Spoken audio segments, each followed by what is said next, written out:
Bismillahirrahmanirrahim.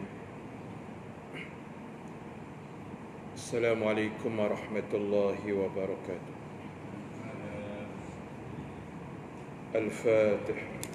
Bismillahirrahmanirrahim. Alhamdulillah.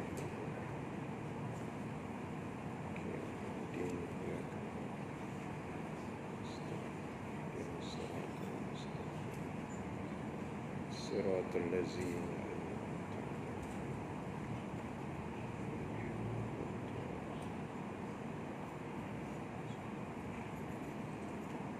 Alhamdulillahi Rabbil Alamin.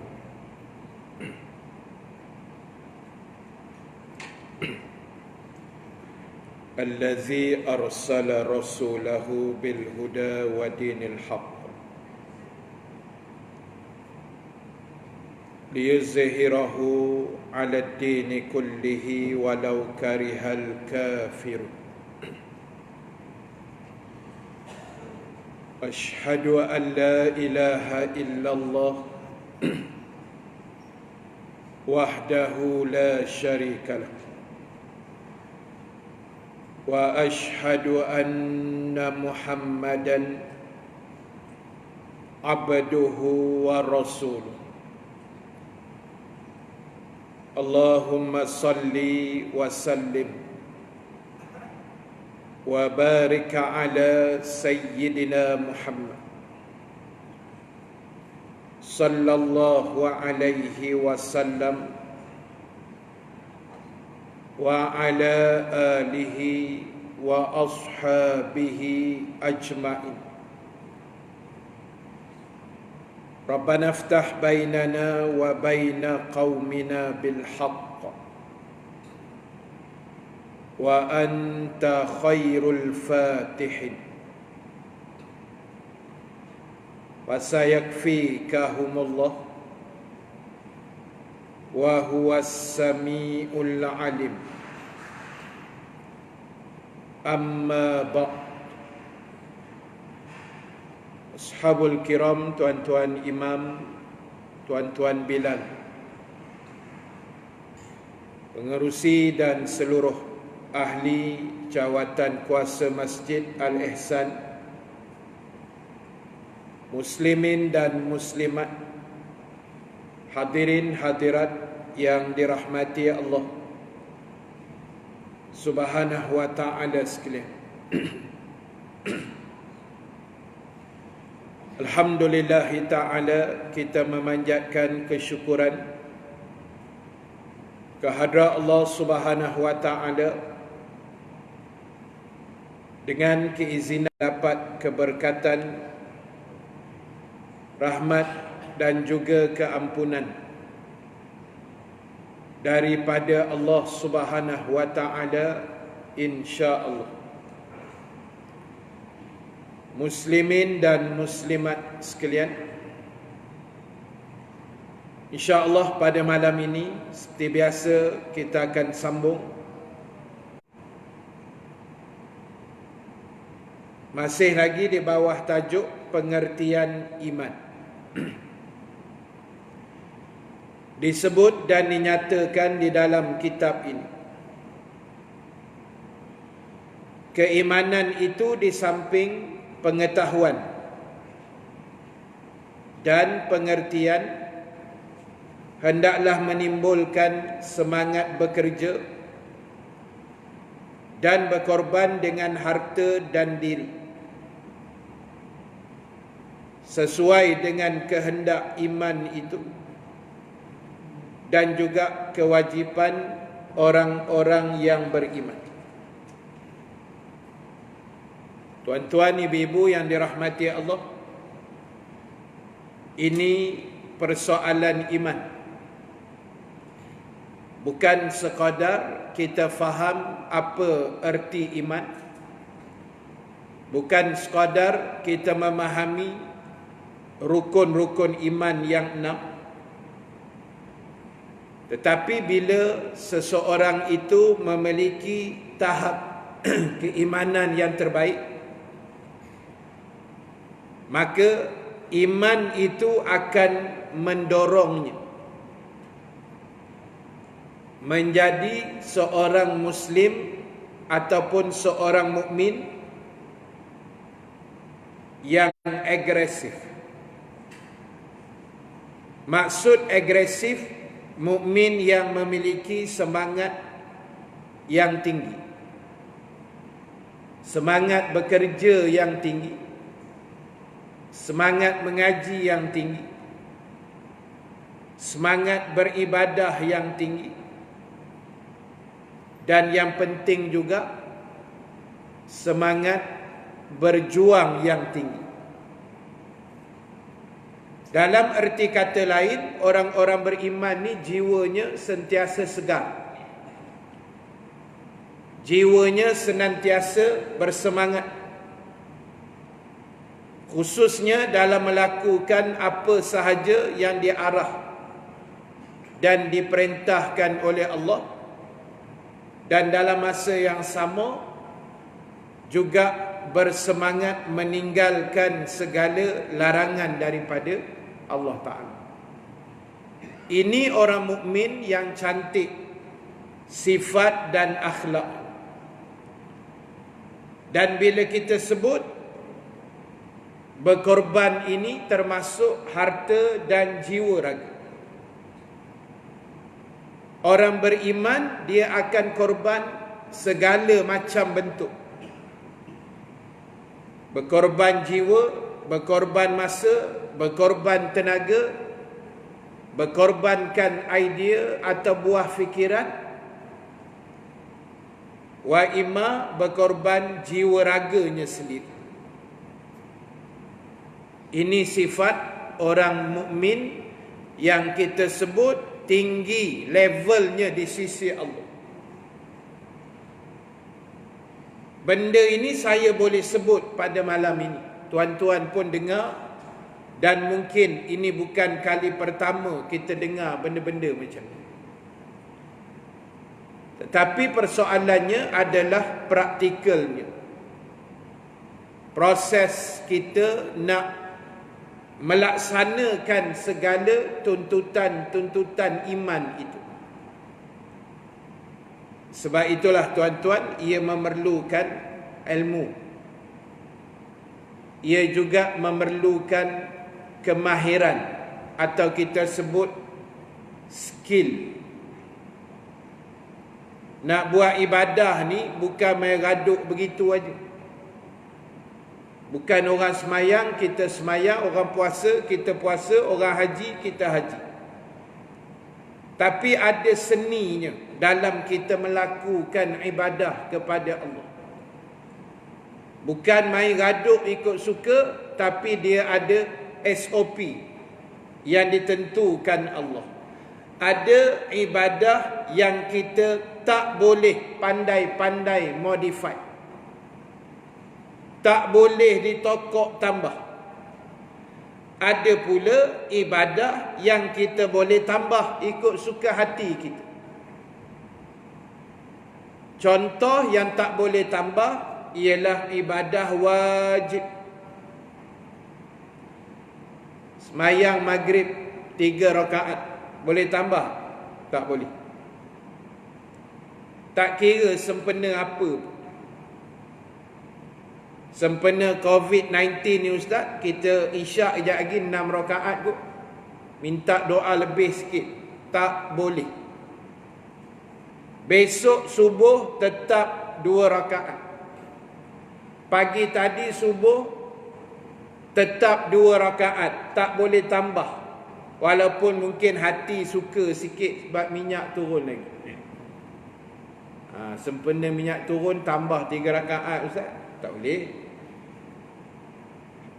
Ibadah wajib tak boleh tambah. Kotlah kan, nak alih lah puasa Ramadan tahun ni, ubah ke bulan lain kot ustaz. Jemu rasa asyik Ramadan aja dah. Tak boleh. Sunat boleh tambah. Sunat boleh. Tuan-tuan nak solat sunat 1 hari 2 rakaat boleh. 1 hari 20 rakaat boleh. 1 hari 200 rakaat boleh. Atau 1 hari tak ada rakaat boleh juga. Dah tak larat dah ustaz. Kan? Penyakit macam-macam ni tak larat nak sembahyang. Sukati lah.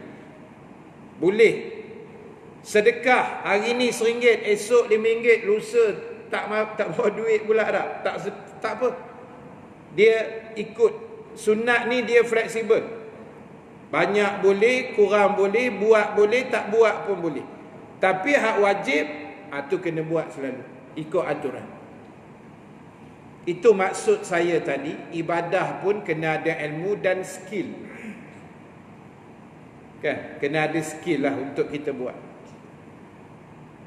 Macam Tuan Imam lah, Tuan Bilal, Tuan Imam. Bila dia bertugas atas nama imam, atas nama Bilal, dia mesti ada skill dia bertugas. Kami ustaz berceramah setiap hari, siang malam, mesti ada skill berceramah itu. Kena ada SOP dia. Tak boleh mic ni tak sedar ke diri pula dah ustaz ceramah. Sampai pukul 11 kan baru berhenti. Tak boleh. Musim-musim Covid ni setengah jam sudah. Contoh lah. Jadi tuan-tuan, itu maksud bila orang beriman, dia ada ilmu, dia ada skill untuk melaksanakan ibadah. Baru cantik. Jangan main sodok, jangan main raduk aja, tak tahu jom pangkal. Tu kena mengaji. InsyaAllah. Baik, saya sambung kitab tadi. Cuba tengok ayat dalam surah Al-Anfal. Ayat nombor 2, 3 dan 4. Dalam surah Al-Anfal,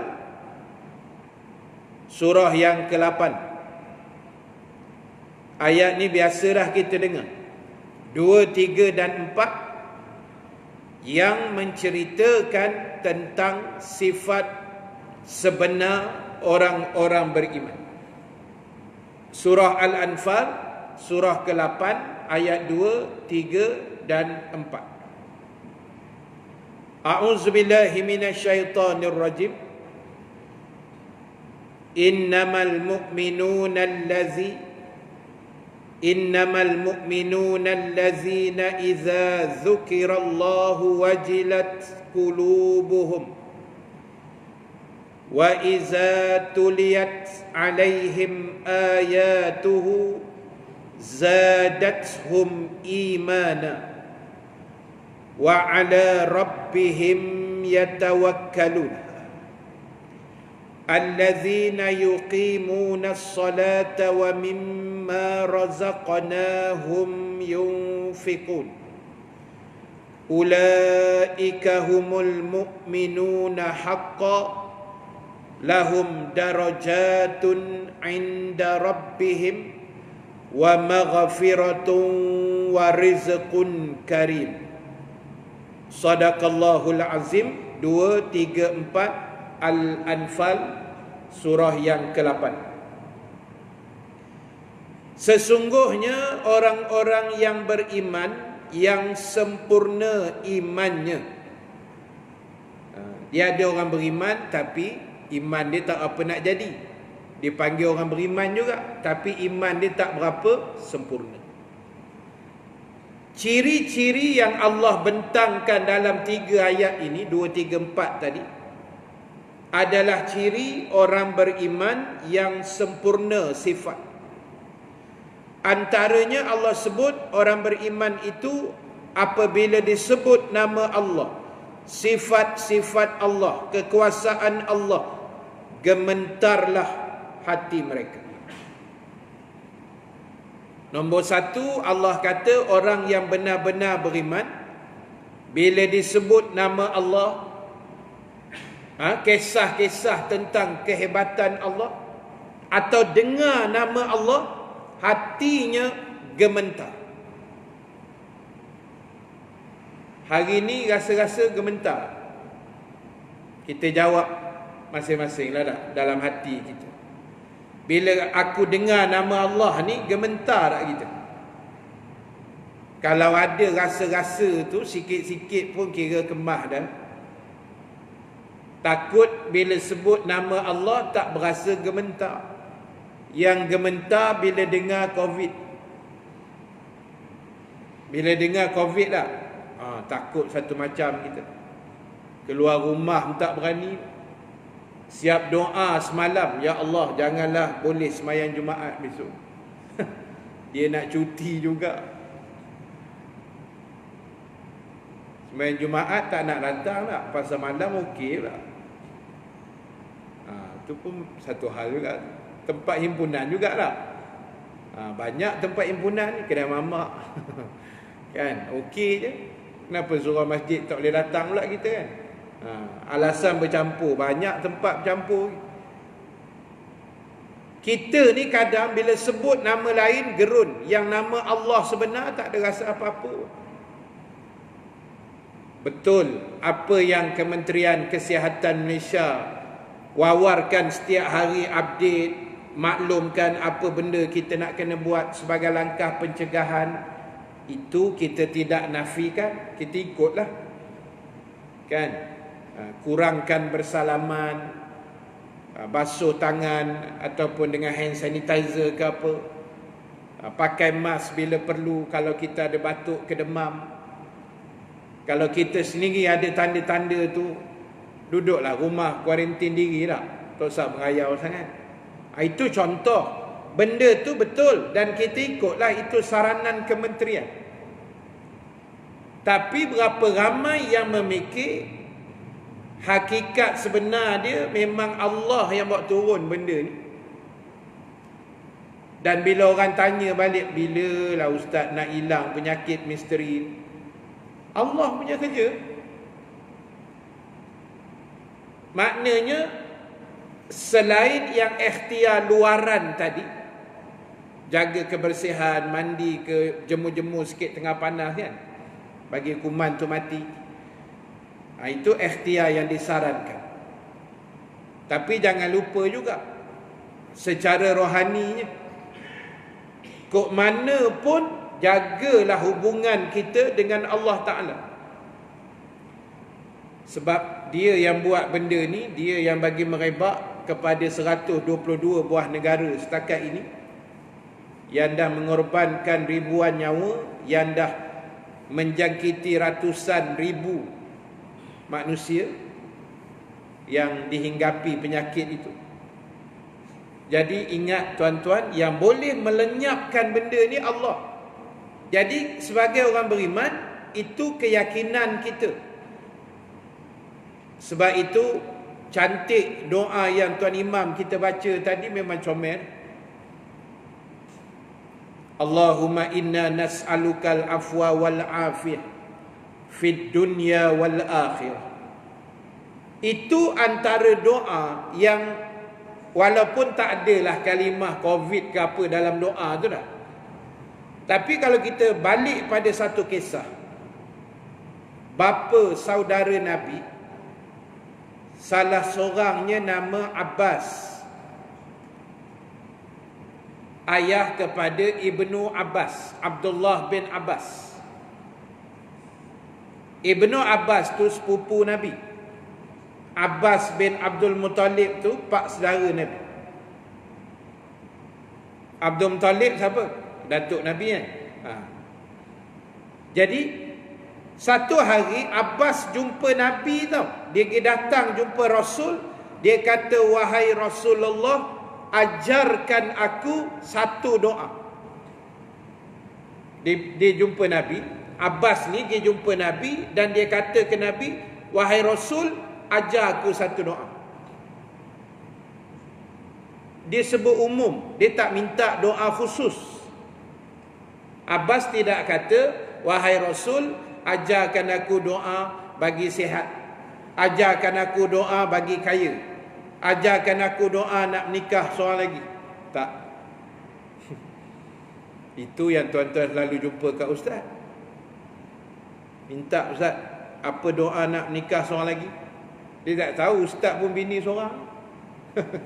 Dia salah guru menuntut. Abbas jumpa Nabi bukan minta doa khas. Dah, dia kata, wahai Rasulullah, ajarkan aku satu doa. Lalu Nabi ajar doa 4 perkataan saja. Yang tadi Imam baca tu panjang sikit lah. Tak apalah, tak ada masalah yang tu. Yang Nabi ajar 4 perkataan. Allahumma inni as'alukal afiyah. Allahumma, wahai Tuhan kami, inni, sesungguhnya aku, as'aluka, mohon pada engkau ya Allah, al-afiyah. Afiyah ni bahasa Arab, orang Melayu panggil apa? Minyak afiat. Minyak panas, minyak urut, warna hijau. Ada kan? Minyak afiat lah. Daripada perkataan tu lah kot, no? Bahasa Arab. Afiat ni ialah orang Melayu sebut sihat wal afiat. Macam tu lah. Afiat ni kata ulama maknanya terhindar dari sesuatu mara bahaya. Itu sebenar makna afiat. Dijauhkan dari benda tak elok. So bila kita doa, ya Allah, kami mohon pada engkau al-afiyah, jauh dari mara bahaya. Maknanya apa? Kita minta, ya Allah, kau jauhkan tubuh badan aku dari mara bahaya.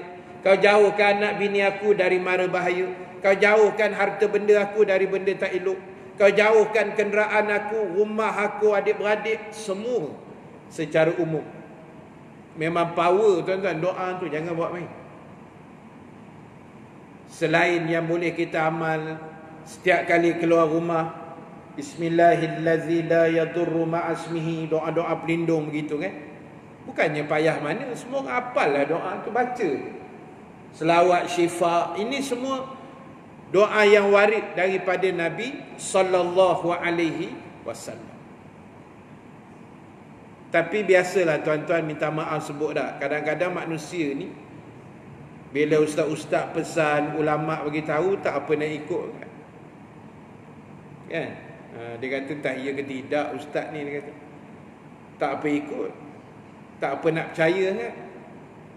Kita lebih percaya cakap siapa? Cakap doktor. Tuan-tuan pergi doktor lah. Kolesterol. Pergi cek, doktor kata, Haji ni tinggi ni, dah lebih pada border dah ni. Tu macam mana ni? Doktor kata, mulai hari ni pakcik kena kurangkan makan nasi. Nasi boleh seminggu sekali. Dengar tak cakap doktor? Dengar. Hari Ahad je makan nasi. Itu pun doktor kata 3 sudu. Jangan lebih je 3 sudu. Dengar cakap doktor lah. Lepas tu kita pun celah-celah tu boleh tak makan roti doktor? Roti tak boleh pakcik. Yang boleh kerak roti. Roti tak boleh. Kerak okey, roti yang putih tak boleh. Kulit roti je boleh. Telan tak tuan? Telan. Pasal percaya cakap doktor. Pasal apa percaya cakap doktor? Takut mati. Takut mati dah. Doktor pula bagi ubat segerabak ni, ubat ni. Doktor kata ni ubat ni 3 kali sehari tau. Bukan 3 hari sekali. Baik doktor. Angguk aja kan. Sampai rumah anak pula tolong remindkan kita.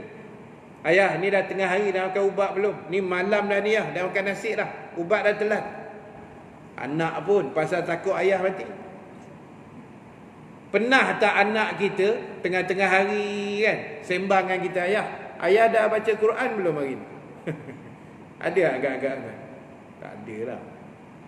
Kalau ada memang untung besar lah tuan-tuan, dapat anak hebat gitu. Malam-malam kan anak tanya, ayah dah baca surah Al-Mulk belum? Sebelum tidur. Yang dia tanyanya apa? Ayah dah telah ubat belum? Kan? Anak kita sayang kat kita sebab tu dia suruh buat benda tu. Tapi tu saya kata, cakap doktor kita percaya lah, takut mati lah. Kita kalau boleh nak hidup 95 ke atas. Contoh lah. Nak hidup lama lah, maknanya tak nak mati awal kan. Jadi tuan-tuan, balik cerita kita tadi, untuk masalah yang timbul ni jangan lupa munajat pada Allah. Tu yang Menteri Agama pun sarankan kita kan, baca kunut nazilah, berdoa, bertaubat. Bertaubat tu penting. Banyakkan infak. Tu nanti kita jumpa ayat tu. Baik, balik cerita tadi tuan. Yang pertama, dia kata orang beriman bila dengar nama Allah dia rasa gerun.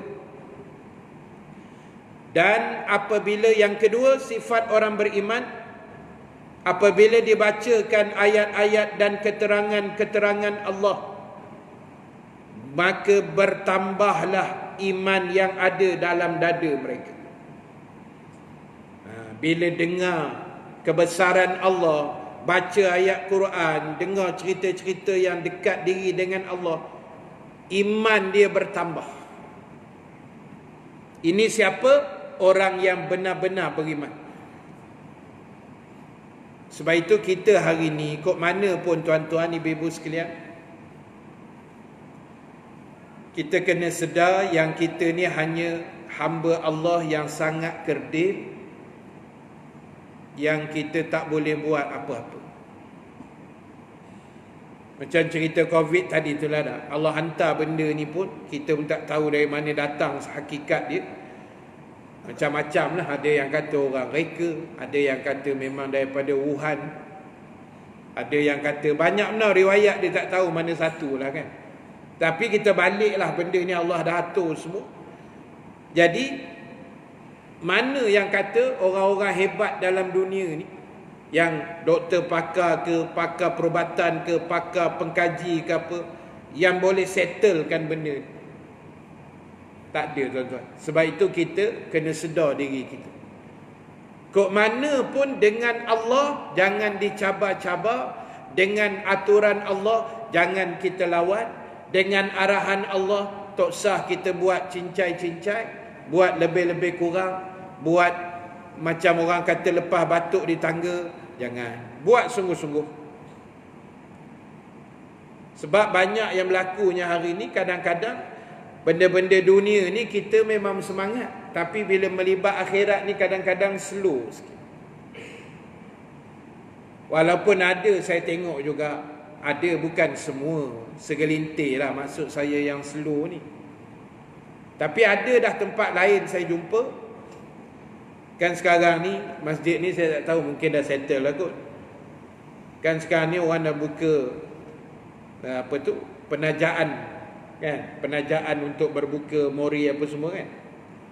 Ada saya tengok 2-3 tempat lah tuan-tuan. Surau ada, masjid pun ada.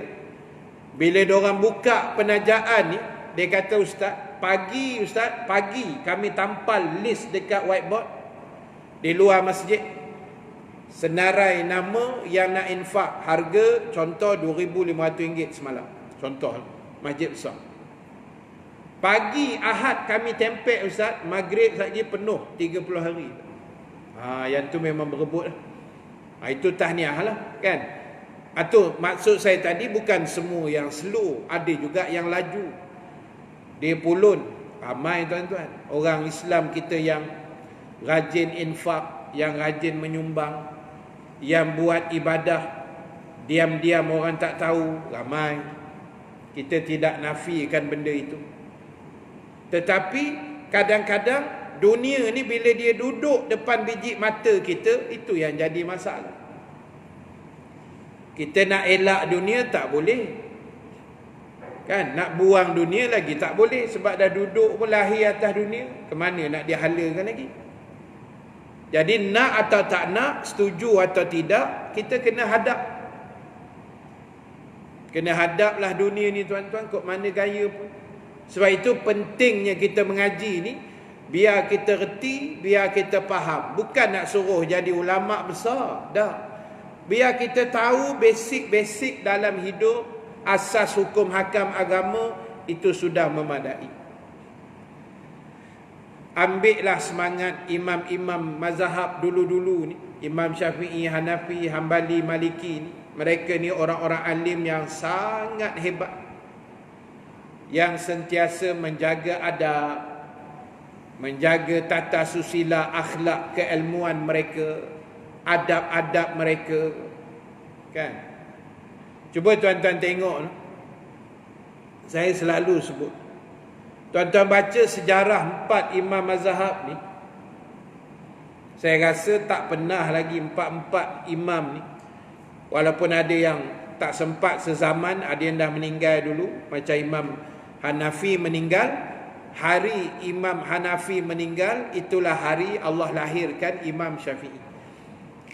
Imam Syafi'i hidup sezaman dengan Imam Malik dan juga Imam Ahmad bin Hanbali yang menjadi anak murid dia. Katalah 3 imam ni dah, Imam Syafi'i, Hanbali dengan Maliki. Pernah tak tuan-tuan dengar 3 orang ni bergaduh pasal hukum hakam agama, tak sependapat? Pernah dengar? Tak pernah. Walaupun tak sependapat, ada masalah tertentu yang Imam Syafi'i begini pandangan, Imam Malik macam ni, yang ni batal, yang ni tak batal, yang ni makruh, yang ni harus, macam-macam perbezaan, tapi tak ada bergaduh. Kita bergaduh tak? Bergaduh, berpuak, semua ada kan? Kita lagi teruk kan?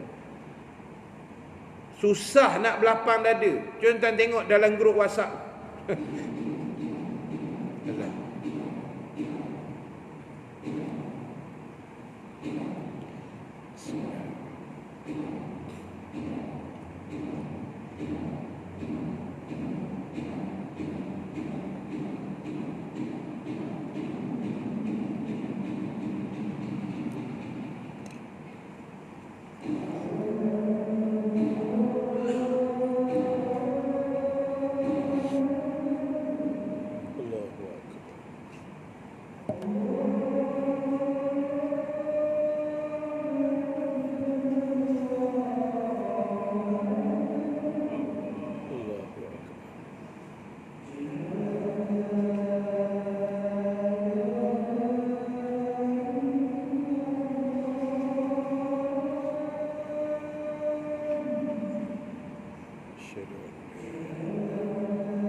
Muslimin dan muslimat yang dirahmati Allah sekalian, kita ni kadang-kadang susah nak berlapang dada bila berbeza pandangan. Itu yang kadang-kadang left group lah, apa semua tu dah, dalam grup WhatsApp dan macam-macam. Jadi tuan-tuan, semangat ini kita kena ambil. Bersungguhnya Imam Syafi'i mengaji. Pernah satu hari, antara salah seorang guru Imam Syafi'i, namanya Imam Waqi' rahimallahu ta'ala. Satu hari Imam Syafi'i datang berguru dengan guru dia ni. Dia kalau bahasanya disebut Kepala otak Imam Syafi'i hari tu dia jam. Dia kata dia hari ni satu benda pun susah nak masuk. Selalu Imam Syafi'i tengok macam tu je, dua-dua muka surat masuk. Itu hebat Imam Syafi'i. Dia tengok saja dua-dua muka ni, dua-dua masuk. Hari tu dia pening, satu pun susah nak masuk.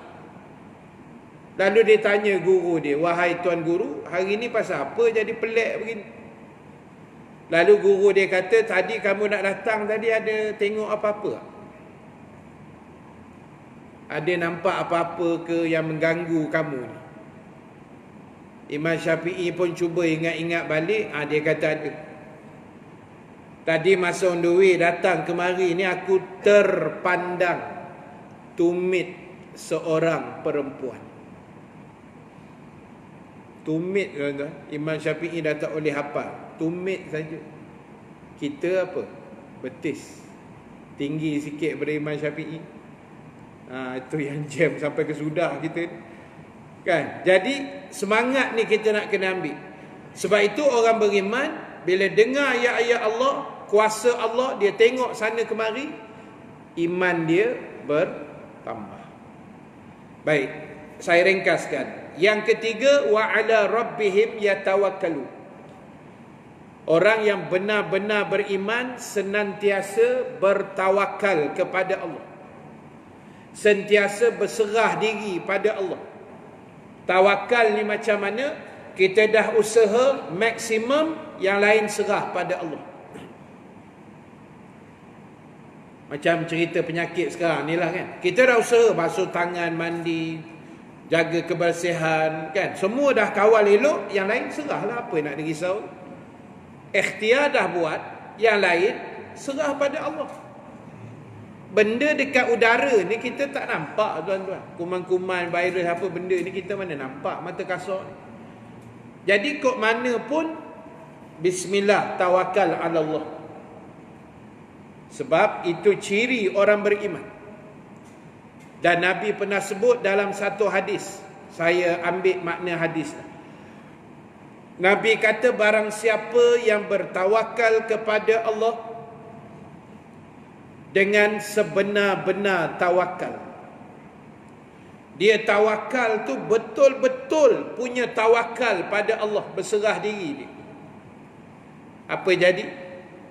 Siapa yang betul-betul tawakal, Nabi kata Allah Ta'ala akan jadikan rezeki orang yang bertawakal itu macam rezeki burung.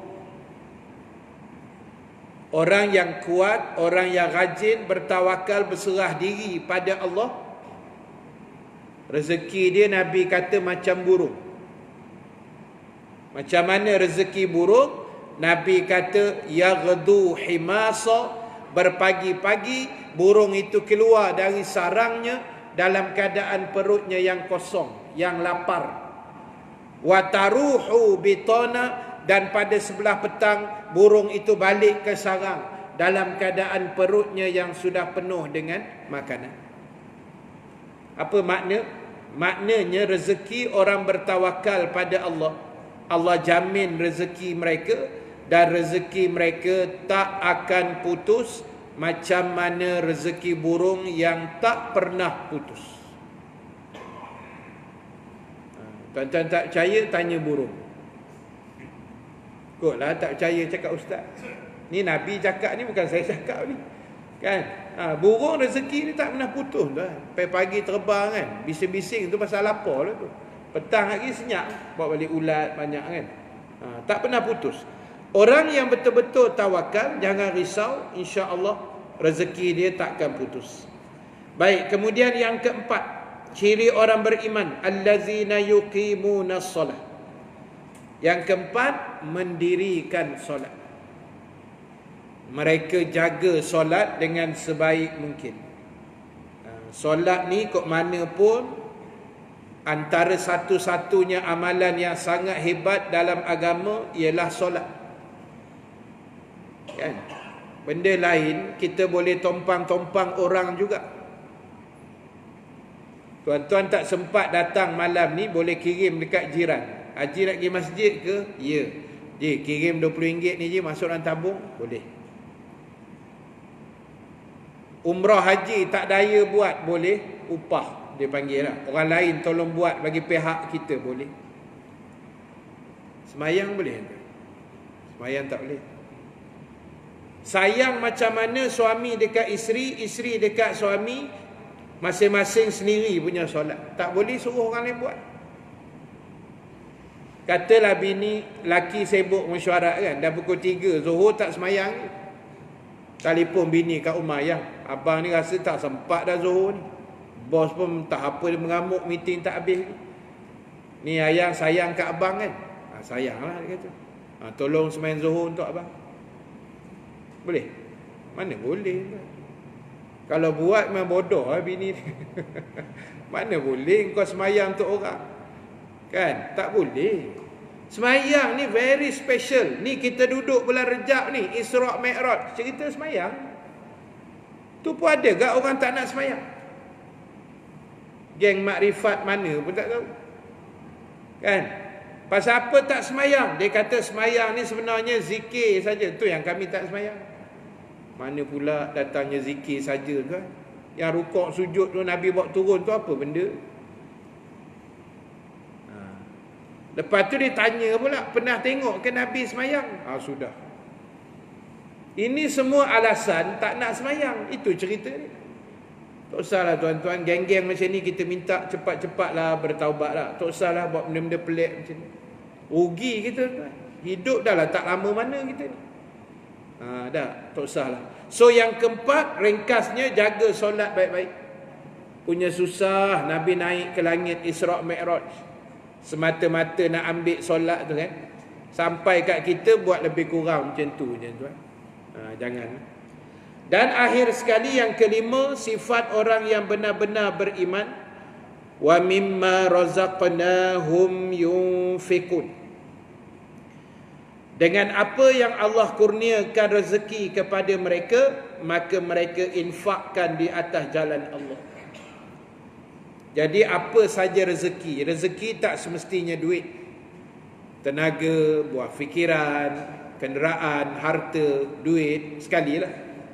Apa saja rezeki yang ada, infakkan di atas jalan Allah. Terutama dalam situasi yang mencemaskan ini, wabak-wabak yang menular ni kan. Kan antara hikmah bersedekah itu boleh menghindarkan penyakit kan. Itu antara asbab lah. Dengan izin Allah. Kita niat lah. So dalam ruang-ruang macam ni, bulan-bulan Rejab nak membawa ke Syakban dan Ramadan ini, banyakkan infak tuan-tuan. Kita sama-sama buat. Kita infak, kita niat, ya Allah berkat aku infak RM5, RM10, RM100 ni, mudah-mudahan kau hilangkanlah segera penyakit yang sedang melanda hari ni. Mana tahu makbul doa kita kan. Allah nak hilang sekelip mata ni mudah je, kun fayakun je bagi dia. Jadi orang beriman dia tidak akan bakhil, dia akan senantiasa menginfakkan hartanya di jalan Allah. Dan ingat, Allah kata ulaika humul mu'minuna haqqan. Mereka itulah yang 5 ciri tadi, orang yang benar-benar beriman, dan Allah kata kami akan bagi ganjaran yang terbaik pada hari akhirat nanti, iaitu syurga Allah Subhanahu wa taala. Syurga ni tuan-tuan, neraka dan syurga ini dua benda yang kita kena beriman. Kena percaya ianya wujud dan ianya merupakan tempat pembalasan yang terakhir sebagai muktamad kita punya penghujung cerita kehidupan ini. Sama ada kita ke syurga selama-lamanya atau na'udzubillah dihumban ke neraka buat selama-lamanya. Saya nak tutup kuliah malam ni tuan-tuan dengan satu kisah syurga yang saya kira agak menarik juga, yang Nabi intai pada malam Isra'. Kan Nabi masuk neraka sekejap kan, lepas tu Nabi masuk syurga juga. Kan Nabi kata dalam syurga ramai orang miskin. Bukan orang kaya tak masuk, tapi tak apa ramai sangat yang masuk. Dan orang kaya ni dia lambat masuk syurga. Sebab itu ada riwayat di kalangan para nabi, nabi yang paling akhir masuk syurga ialah Nabi Sulaiman alaihi salam. Semua nabi dah masuk, last sekali baru Nabi Sulaiman. Pasal apa? Harta banyak. Tentera dia banyak, kuasa dia luas lah, merintah angin, jin, manusia, binatang semua dikontrol. Banyak soal siasat. Harta dia lagi, lambat dia masuk. Tapi tak apa tuan, lambat-lambat pun yang penting masuk. Kan, jangan cepat tu tengok dah rentung terbakar tuan. Tu yang takut. Jadi malam yang Nabi masuk dalam syurga tu, Nabi kata aku tengok ramai orang susah lah, orang miskin. Yang dalam neraka tu Nabi tengok ramai orang perempuan kan. Yang tu. Orang lelaki jangan suka kan. Lega rasanya Ustaz. Dah orang lelaki pun ada yang masuk neraka kan. Cuma ramai orang perempuan berbanding lelaki. Jadi masa Nabi masuk syurga tu, ada riwayat yang diceritakan Nabi nampak ada sekelompok bidadari. Bidadari ni cantik. Mesti tuan-tuan mengaku cantik kan? Tuan-tuan pernah tengok? Tak pernah Ustaz. Habis tahu mana cantik? Ustaz yang bagi tahu. Masalahnya Ustaz pun tak pernah tengok. Tak, tapi kita beriman lah benda tu cantik lah. Nabi tengok ada sekelompok bidadari putih melepak. Lawa-lawa lah kan. Syurga ni tak ada yang tak lawa tu, semua lawa. Syurga tak ada benda buruk, tak ada benda kotor. Sebab itu toilet tak ada dalam syurga. Itu Nabi ada sebut. Syurga tak ada benda kotor. Dan dalam sekelompok bidadari yang putih melepak ni, tiba-tiba di celah itu ada seorang hitam. Lain semua putih, seorang je hitam dalam tu. Nabi pun tengok, pasal apa dia hitam pula seorang? Walaupun hitam, tapi cantik. Sebab saya kata dah tadi kan, dalam syurga tak ada benda tak elok. Hitam pun cantik. Tuan-tuan pernah ingat tahun 80-an, iklan Citizen. Hitam itu menawan. Citizen ke apa iklan tu? Lama dah dulu lah. Iklan jam saya rasa, hitam itu menawan ni. Jam warna hitam, Citizen. Jadi Nabi tengok, pasal apa hitam pula seorang ni? Pelik nampak. Nabi tanya Jibril, wahai Jibril, apa hal pula hitam?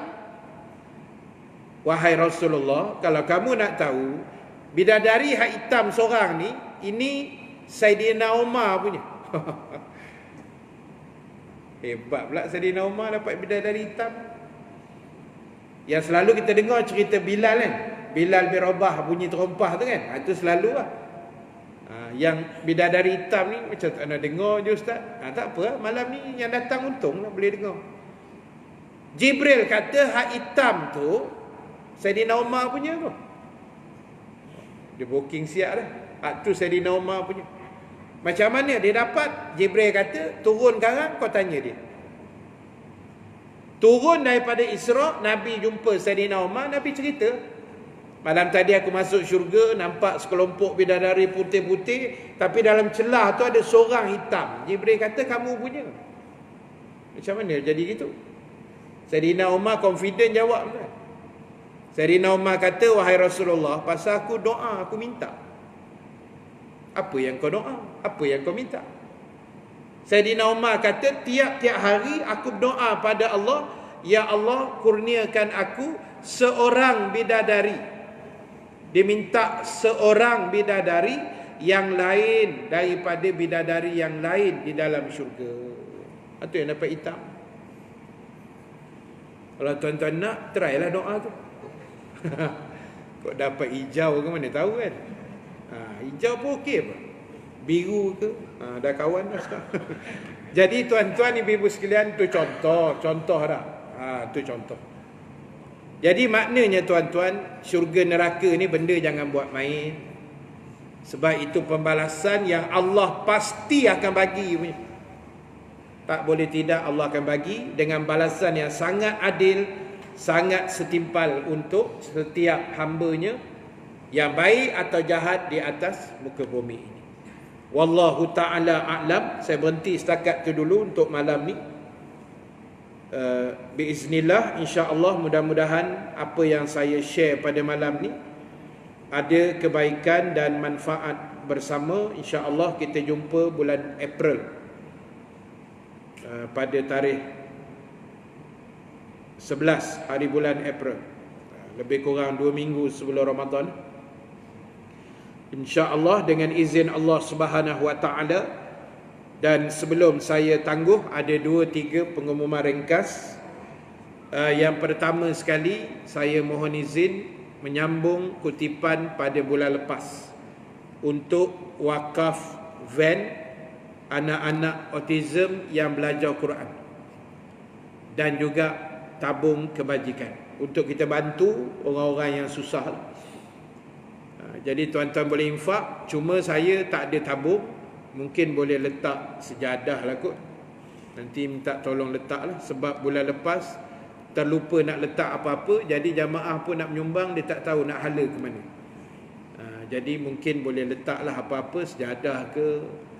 Tak kira lah, yang penting saya bawa balik duit lah. Tentang nak letak apa, letak lah. Kan? Di belakang tu nantilah. Letak sejadah ke apa yang ada lah. Baik, yang kedua, di luar sana, di pintu sebelah kanan tuan-tuan, insya-Allah kita juga ada jualan wakaf kitab RM55 untuk kita wakafkan ke sekolah pondok yang terpilih di seluruh negara. Sekolah-sekolah pondok lah. Jadi tuan-tuan yang berminat, di belakang kitab tu boleh tulis 10 nama waris. Macam saya kata tadilah, bulan Rejab, bulan Syakban ke depan ni, ini bulan kita nak latih infak, wakaf dan sebagainya. Jadi tuan-tuan boleh tulis 10 nama, letak dulu nama mak ayah kita, nombor 1, nombor 2, nombor 3, nombor 4, nama mertua kita. Lepas tu barulah nama-nama yang lain, nama yang hidup atau arwah pun boleh, tak ada masalah. Tulis cantik-cantik, tinggalkan kitab itu, nanti kami kumpul dan kami akan wakafkan semula ke sekolah pondok lah, untuk bacaan pelajar-pelajar pondok. Kitab tu budak-budak pondok yang akan baca. Secara harian ke mingguan nanti diorang akan baca lah. Sebab kitab tu kita buat memang khas untuk budak-budak pondok sebenarnya. Sebab dalam tu ada wirid, doa, zikir dan selawat yang lazim dibaca oleh pelajar-pelajar pondok. Dan untuk wakaf kitab tu, kalau tuan-tuan tak buat duit ke apa, tak cukup duit ke, boleh minta nombor akaun dekat sahabat adik yang jaga tu nanti. Besok ke boleh transfer lah. Kitab tu tulis dulu. Dan yang terakhir sekali tuan-tuan, mungkin sebahagian tuan-tuan pun ada yang dah tahu, lebih kurang 2 minggu lepas, 27 hari bulan Februari, saya telah kehilangan ibu saya, meninggal dunia hari Khamis malam Jumaat, usianya 84 tahun. Meninggal tu orang kata sakit tua begitulah. Dia tak ada sakit yang berat-berat, cuma sakit tua lah orang panggil sampai masa dia. Dan alhamdulillah berkat doa semua juga, selesai diuruskan pada pagi Jumaat, dimandikan. Mandi ni kakak-kakak saya yang mandikan. Solat jenazah abang saya yang imam, Ustaz Salihuddin. Saya baca doa, kemudian saya sambung talqin di atas kubur. Dan kemudian abang saya seorang lagi, Ustaz Halim Nasir, dia baca doa di atas kubur lah. Jadi alhamdulillah selesai sebelum solat Jumaat sekitar pukul 12 tengah hari di Rembau, Negeri Sembilan. Sebab mak tu kakak kami yang jaga. Sebab kakak kata biarlah dia jaga sampai meninggal. Jadi kita bantu dari sudut lain dan kita pergi ziarah dia lah. Cuma baru ni meninggal 2 minggu lepas. Jadi saya mohon kita sama-sama hadiahkan Fatihah sekali lagi untuk arwah ibu saya, Hajah Hindun binti Husin, dan juga ibu ayah kita jugalah, termasuk mertua kita, sama ada yang masih hidup atau yang telah pun meninggal dunia, kerana kita percaya jasa mereka sangat besar kepada kita. Kalau yang masih hidup, kita doakan Allah merahmati mereka semua. Dan kalau mak ayah kita, mertua kita sudah meninggal dunia, Kita doakan Allah ampunkan dosa mereka, luaskan kubur mereka, bagi cahaya yang terang benderang dalam kubur mereka, dan juga dijadikan kubur mereka seperti taman-taman syurga. Dan kita doakan juga Allah masukkan mak ayah kita nanti ke dalam syurganya di akhirat besok, insya-Allah. Amin ya rabbal alamin.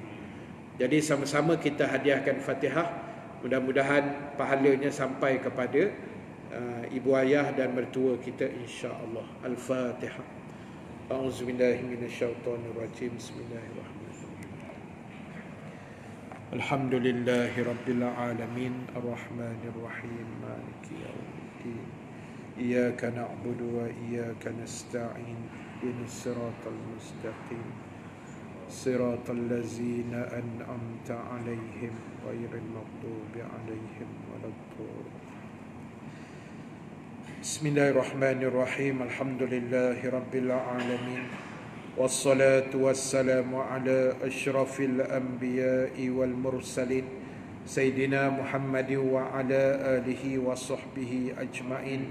Allahumma ja'al jam'ana haza jam'an marhuma wa tafarruqana min ba'dihi tafarruqan ma'suma wa la taj'alillahumma fina syaqiyan wa la mahruman wa la matruda. Allahumma a'inna ala zikrika wa syukrika wa husni ibadatik. Allahumma barik lana fi Rajab wa Sya'ban wa ballighna Ramadan ya akramal akramin. Wa sallallahu ala Sayyidina Muhammad wa ala alihi wa sahbihi ajma'in. Walhamdulillahi rabbil alamin. Assalamualaikum warahmatullahi